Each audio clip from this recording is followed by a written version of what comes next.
What's up, guys? Welcome back to Gardening with Mojo. Today we're going to be going over topping, FIMming, and a bit of propagation with different types of plants. We got a aroid right here. We got some herbs right here. Just a different variety of techniques that we're going to be practicing today. So let's get started. First things first, you want a clean pair of scissors. So put these real quick with the torch. Get them absolutely sanitized. Spray them with some alcohol. It's better to stay sterile, guys, because they're going to be super susceptible to any sort of pathogen since you're cutting them open. So get those ready. All right, cool. First things first, we're going to try the aroid. So for plants like these, to top them, topping promotes bushier growth, extra leaves to grow out of different nodes. So for example, with this one, it has two roots right here, right? So these are air roots. If I cut right here, this roots will be able to support this whole plant. If I cut right here, these roots will support this leaf to turn into a whole new plant. So we're gonna do that. So we're gonna cut right here.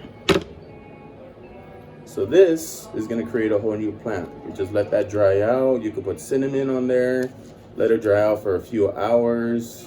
And you could either put it straight in the dirt, in pond, in the water, and it'll start rooting.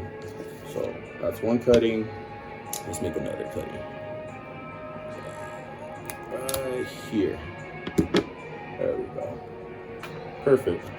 And just like that, two new plants. Nice, huh? Alright, so that's an aroid. Aroids are pretty easy since they have a lot of air roots. Aroids are apathetic, so they like to climb up trees. They like to climb pretty much. So they grow air roots in order to latch onto the bark of the trees or whatever you have climbing up. Next is an herb. So we're gonna top this one. This one, as you see, I've topped here before and it promoted two new branches. You see that? That's pretty fucking awesome. So we're gonna do that again. And we're gonna cut right here. So when you top herbs, the cool thing about herbs is you could just, the topping or whatever you cut off, you dry it out, use it for your food. You know, this is basil. This is a type of basil that I have, and yeah, you see, just cut off all of this. This is all basil that I'm eventually gonna dry out. Yeah. See that? See, that's a good example of what happens. You see, I cut right here and two new branches came out. We're just gonna go around, chop her down a little. She was getting a little tall, a little straggly. And there you go.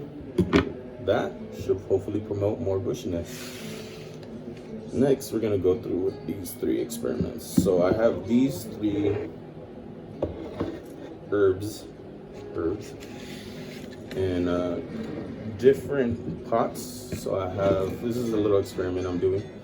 This is a classic plastic pot with, I used aroid mix, so it's very airy, very chunky. Not optimal for these type of herbs, but that's just what I had at the moment, and it's doing pretty good, you know. So this is an experiment. I want to see which dries out better, which promotes more root growth and stuff like that. This one so far has been retaining the most water, which is probably like what you want to do the least amount. You want a good balance of retention of water and air in your roots, which is why I did this one. This one is potted up in, what is it called? Pond? The Chusa pond, which is pretty much lava rocks and different minerals. And it's a chunky mix. It's pretty much a semi-hydro mix. Has no nutrients in here.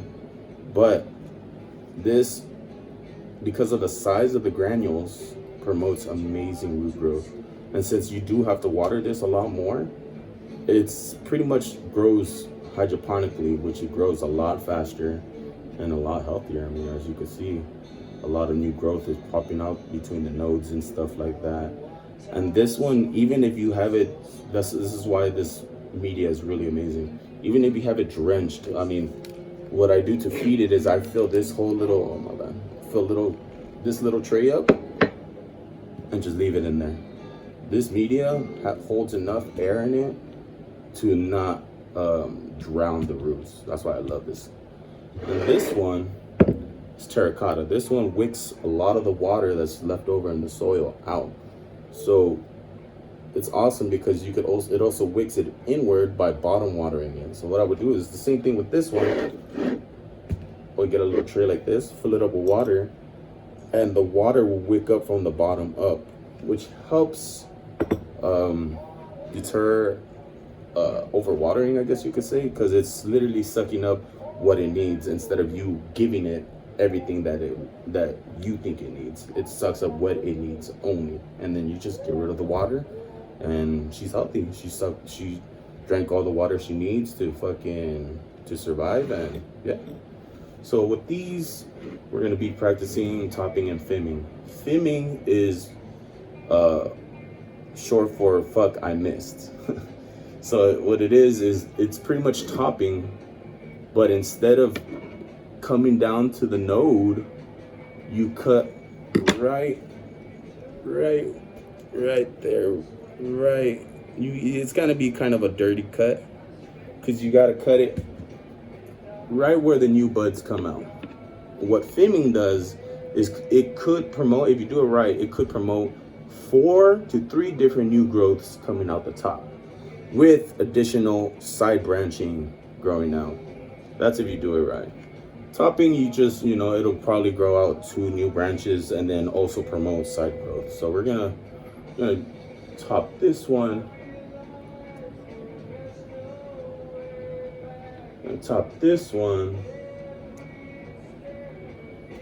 and we're gonna try to FIM this one. To FIM it, you kind of have to cut